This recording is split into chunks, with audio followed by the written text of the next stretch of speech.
Primeira carta de São Paulo aos Coríntios, capítulo 10. Aprender da história.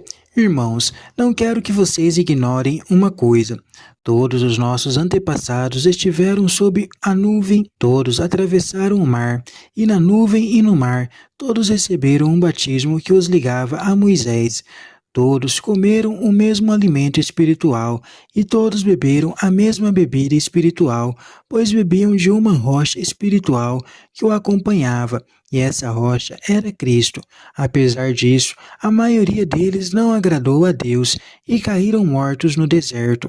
Ora, esses fatos aconteceram como exemplo para nós, para que não cobicemos coisas más, como eles cobiçaram.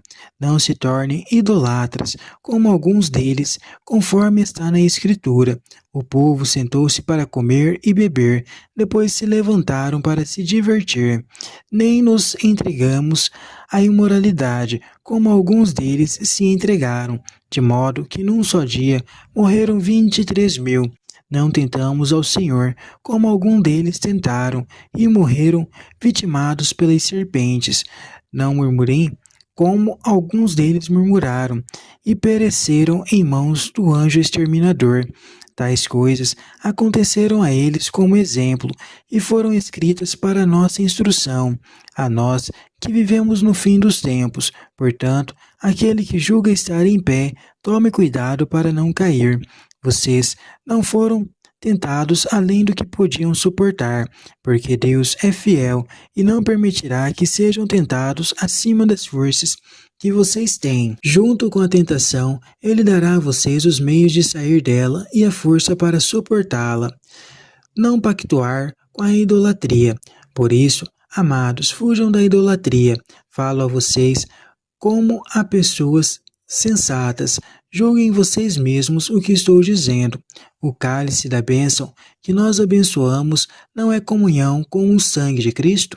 O pão que partimos não é comunhão com o corpo de Cristo? E como há um único pão, nós, embora muitos, somos um só corpo, pois participamos todos desse único pão. Considerem o povo de Israel, quando comem as vítimas sacrificadas, não estão eles em comunhão com o altar? E o que quero dizer com isso?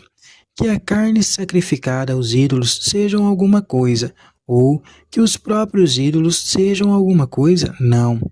Que eu digo é o seguinte: aquilo que os pagãos sacrificam, eles os sacrificam aos demônios e não a Deus. Ora, eu não quero que vocês entrem em comunhão com os demônios. Vocês não podem beber o cálice do Senhor e o cálice dos demônios. Não podem participar da mesa do Senhor e da mesa dos demônios. Ou queremos provocar o ciúme do Senhor? Seríamos nós mais fortes do que Ele? Liberdade e discernimento cristão. Tudo é permitido, mas nem tudo convém. Tudo é permitido, mas nem tudo edifica. Ninguém procure satisfazer aos seus próprios interesses, mas os do próximo. Comam de tudo o que se vende no mercado, sem levantar dúvidas por motivo de consciência, pois a terra e tudo o que ela contém pertence ao Senhor. Se algum pagão convidar e vocês aceitarem o convite, comam de tudo o que ele lhes oferecer, sem levantar dúvidas por motivo de consciência. Mas se alguém diz a vocês: isso é carne sacrificada aos ídolos, não coma, por causa daquele que os avisou, e por motivo de consciência. Falo da consciência dele, não de vocês, porque a minha liberdade deveria ser julgada por outra consciência. Se eu como alimento, dando graças, por que seria eu censurado por alguma coisa pela qual dou graças? Quer vocês comam, quer bebam, quer façam qualquer outra coisa, façam tudo para a glória de Deus.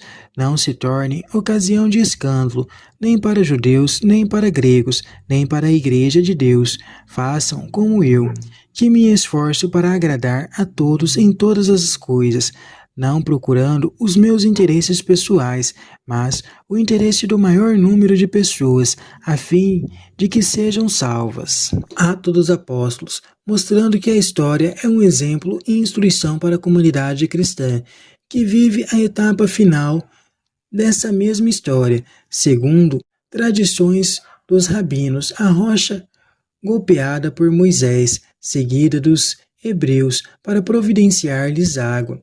Essa interpretação é a que é usada para dizer que Cristo conduz o povo desde os tempos do Êxodo. O comportamento dos hebreus daquele tempo torna-se advertência para que os cristãos se mantenham fiéis, confiando no apoio de Deus. Participar do culto é entrar em comunhão com a divindade cultuada. Paulo opõe radicalmente a Eucaristia aos banquetes sagrados dos cultos pagãos, dizendo que é urgente a opção e coerência dos cristãos. Ao mesmo tempo, salienta o lugar central da celebração eucarística.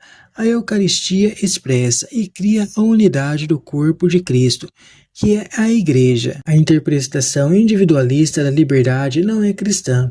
O livre agir do cristão está submetido a valores maiores, a solidariedade comunitária e a responsabilidade pelo crescimento e amadurecimento comum de todos. Para atingir esses valores é que existe a liberdade. A autossuficiência e o fechamento egoísta criam uma falsa liberdade, e a liberdade cristã consiste em viver como filho de Deus e irmão dos outros. Dar glória a Deus é reconhecer que só Deus é absoluto. Ser irmão dos outros é viver a solidariedade para crescer junto.